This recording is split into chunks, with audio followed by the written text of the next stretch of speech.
Hola, muy buenos días. Escuela Homeópatas Plus, licenciatura en homeopatía. De enfermedades crónicas, Maestro Belisario Domínguez Sánchez. Hoy voy a exponer el tema de enfermedades de transmisión sexual, sífilis. Elaborado por mí, María de Lourdes Sánchez, sexto cuatrimestre, Guadalajara, Jalisco. Sífilis. Enfermedad de transmisión sexual infecciosa crónica. Es producida por la Espiroqueta Treponema pallidum. Este microorganismo es una bacteria móvil espiriforme, como vemos en la imagen, tiene la forma de un hilo en espiral.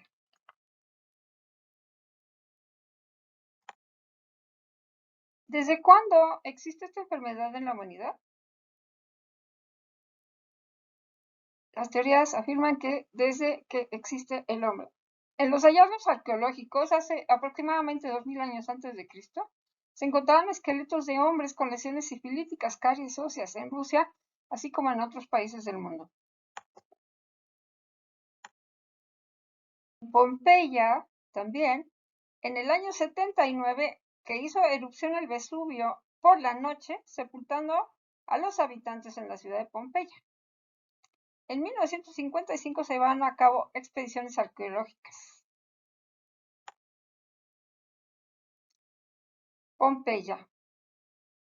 Como les había mencionado, al ocurrir la erupción del volcán por la noche, sorprendiendo a los habitantes dormidos, la lava cayó sobre ellos y quedaron petrificados, murieron instantáneamente. Y en los hallazgos arqueológicos encontraron esos cuerpos que se petrificaron con señales de sífilis, lesiones de caries ósea. Existen varias teorías respecto al origen de la sífilis.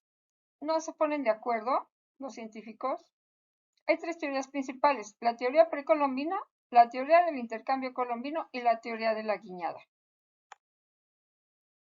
En la teoría precolombina mencionan que ya, por ejemplo, en el Reino Unido, en una investigación que hicieron en 1999, en junio, comentan que en un cementerio de una abadía agustiniana en el puerto de Kingston upon Hull, noreste de Inglaterra, entre 1119 y 1539, encontraron 245 esqueletos, de los cuales 3 tenían síntomas claros de sífilis. La datación del carbono 14 indicó que el varón con las señales más evidentes de sífilis había fallecido entre 1300 y 1450. Estos hallazgos arqueológicos se dieron entre 1300 y 1450.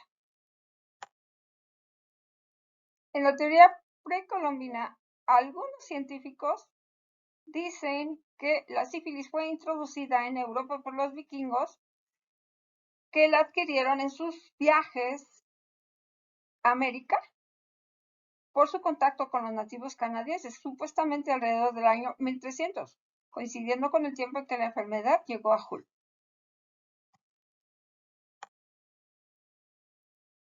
En la teoría del intercambio colombino, se sostiene que la sífilis era una enfermedad de transmisión sexual del Nuevo Mundo y que la tripulación de Cristóbal Colón había traído a Europa.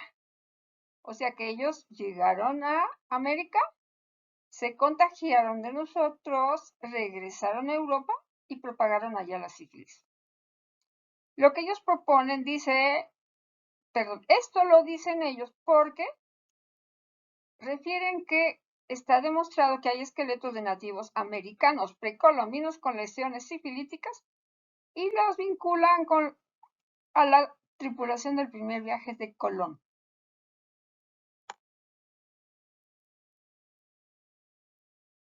En 1492 se presenta el primer caso de una víctima en Europa.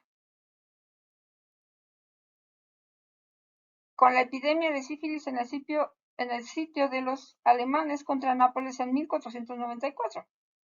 Martín Alonso Pinzón fue la primera víctima. En la teoría de la guiñada, el historiador Alfred Crosby sugiere que las dos teorías anteriores son correctas, que la sífilis es una forma de infección tropical de la piel, los huesos y las articulaciones, también llamada guiñada,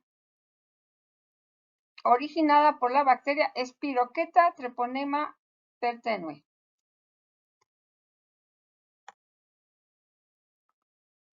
Hay varias treponematosis.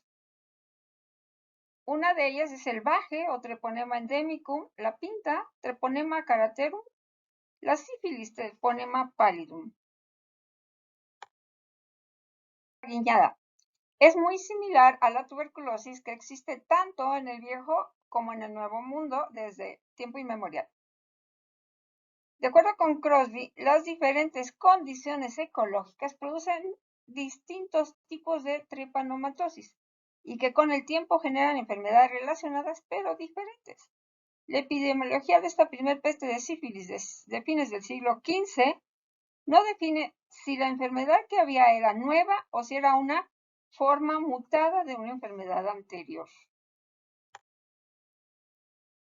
En Europa, la sífilis barrió desde Nápoles a todo el continente, con altas tasas de morbilidad y mortalidad, como lo describe el historiador.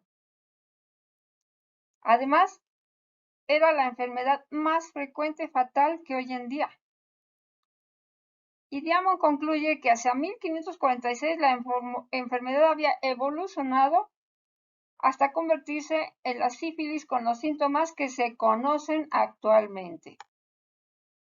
En esa época, las pústulas de la sífilis cubrían frecuentemente el cuerpo desde la cabeza hasta las rodillas, haciendo que se desprendiera la carne de la cara de las personas y matando en poco tiempo. El nombre sífilis fue creado por el poeta y cirujano veronés Girolamo Fracastoro. En su poema épico latino, Sífilis sirve morbus gallicus, sífilis el morbo francés. Agregándole el sufijo is a la raíz de sífilis, Fracastoro creó el nuevo nombre de la enfermedad y lo incluyó en su libro de medicina De Congionibus sobre las enfermedades contagiosas en Venecia en 1584. En este texto, Fracastoro registra que en esa época, en Italia y Alemania, la sífilis se conocía como el morbo italiano. El contagio es principalmente por contacto sexual, pues se encuentran las lesiones sifilíticas con gran proliferación de bacterias. Sexo sin protección. También por inoculación accidental o compartir jeringas. El compartir jeringas es muy común todavía entre los drogadictos, heroinómanos y cuando se hacen tatuajes no en un lugar no apto, con jeringas usadas, agujas usadas. La sífilis también se adquiere por transmisión a través de la barrera placentaria cuando la mujer está embarazada, presentándose la sífilis congénita. El contagio a través del canal del parto o sífilis connatal. Síntomas de la sífilis. En vez de provocar una intensa respuesta inmune celular y humoral, el treponema pallidum puede sobrevivir en un huésped humano durante varias décadas sin dar ninguna manifestación aparente. Los síntomas de la sífilis son numerosos y ligeramente variados. Antes de que tuviéramos la ayuda de las pruebas serológicas, el diagnóstico preciso era imposible. El 90% de las mujeres que padecen esta enfermedad de transmisión sexual sífilis no saben cuánto tiempo tienen con ese problema. ¿Por qué no se dan cuenta? Pues el chancro, el 90% de las veces se ubica en el cuello uterino. No se da cuenta y no recibe tratamiento oportuno, pasando a las siguientes etapas, hasta llegar a la etapa 3, cuando ya hay gran destrucción. La sífilis tiene 3 estadios. En la primera etapa, al ocurrir la contaminación por la bacteria, el periodo de incubación es de 10 días a 6 semanas, un promedio de 3 semanas, y se da en el sitio de la inoculación: boca, pene, ano, vagina. En ese lugar se puede presentar una ampolla no dolorosa que rápidamente se va a ulcerar, convirtiéndose en una llaga circular u ovalada de borde rojizo, parecida a una herida abierta llamada chancro. Aquí en la imagen podemos observar los chancros. Este chancro está en la vulva, en el labio. Aquí vemos, es una consistencia cartilaginosa en su base y bordes duros en la lengua.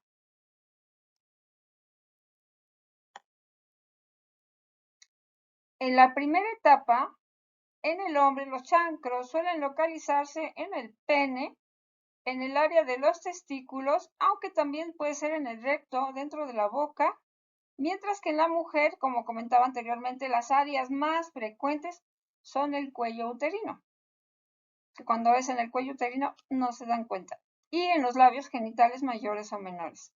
Durante esta etapa es muy fácil contagiarse con la secreción que generan los chancros. El chancro desaparece más o menos mes y medio después, pero no porque el enfermo esté curado, sino porque la siguiente fase está por comenzar. En la segunda etapa, que suele presentarse un medio año después de la desaparición del chancro y dura alrededor de 3 a 6 meses, va a provocar unas ronchas rosáceas indoloras llamadas clavos sifilíticos, que se pueden presentar en el cuerpo, en la cara, en las palmas de las manos y de los pies, en la segunda etapa.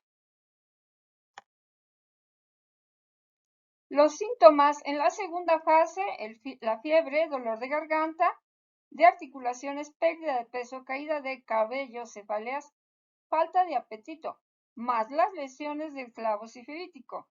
Esta etapa es altamente contagiosa, pues si yo saludo a una persona que tiene clavos sifilíticos en la mano y yo traigo alguna herida en mi mano, hay una pérdida de la continuidad de la piel, entonces lo saludo y la bacteria va a penetrar en mi organismo.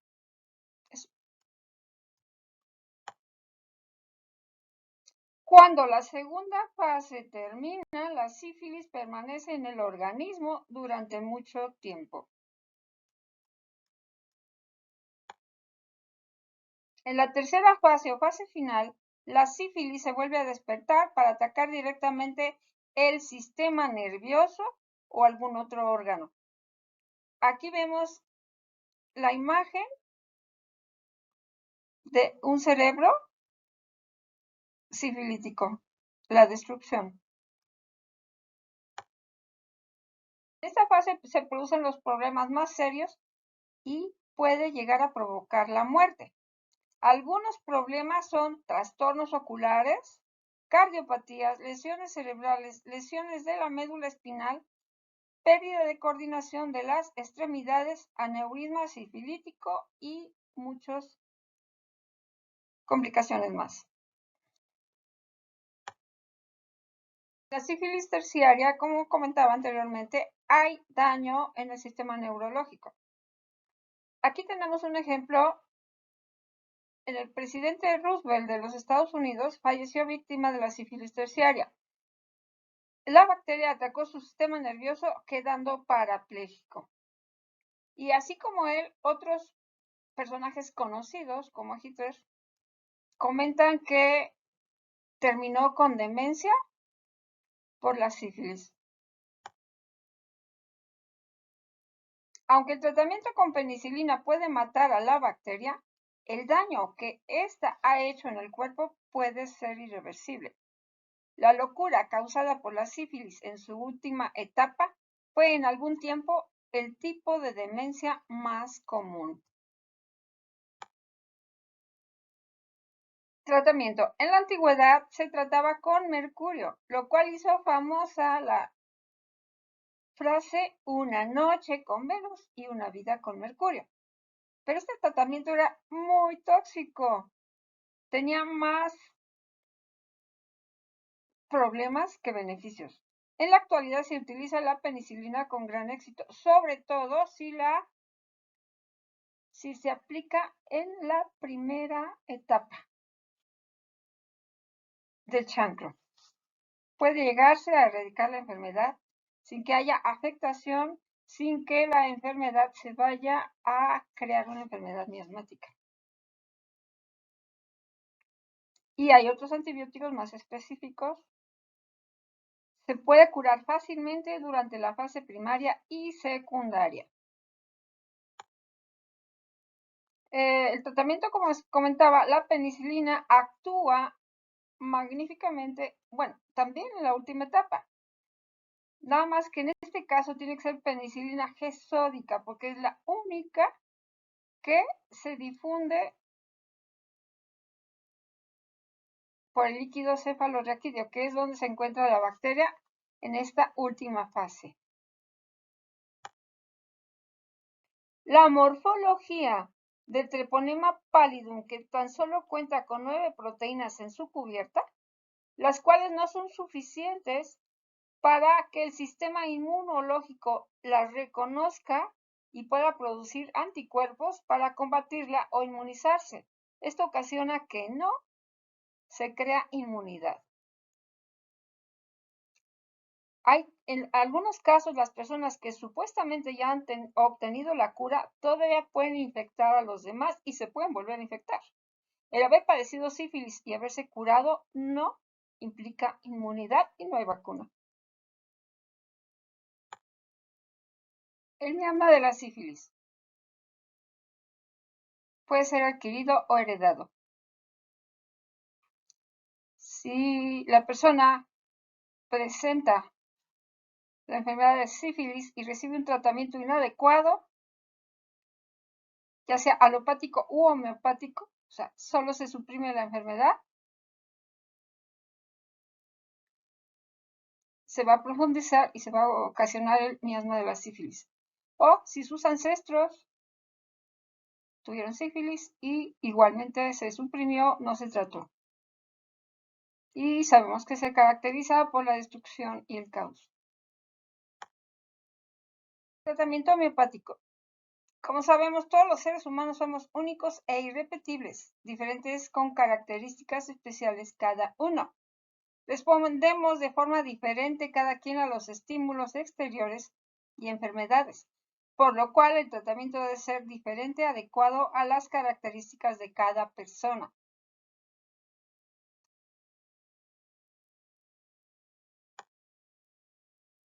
El tratamiento homeopático, como sabemos, se debe individualizar a cada persona para lograr restablecer así la salud, eliminando u erradicando el padecimiento del paciente. La selección del medicamento es muy importante. Lo comentaré en el siguiente video. Y no olvidar al paciente hacerle hincapié en la importancia de la no promiscuidad y el respeto de su cuerpo y el cuerpo de los demás. Muchas gracias, maestro. Gracias.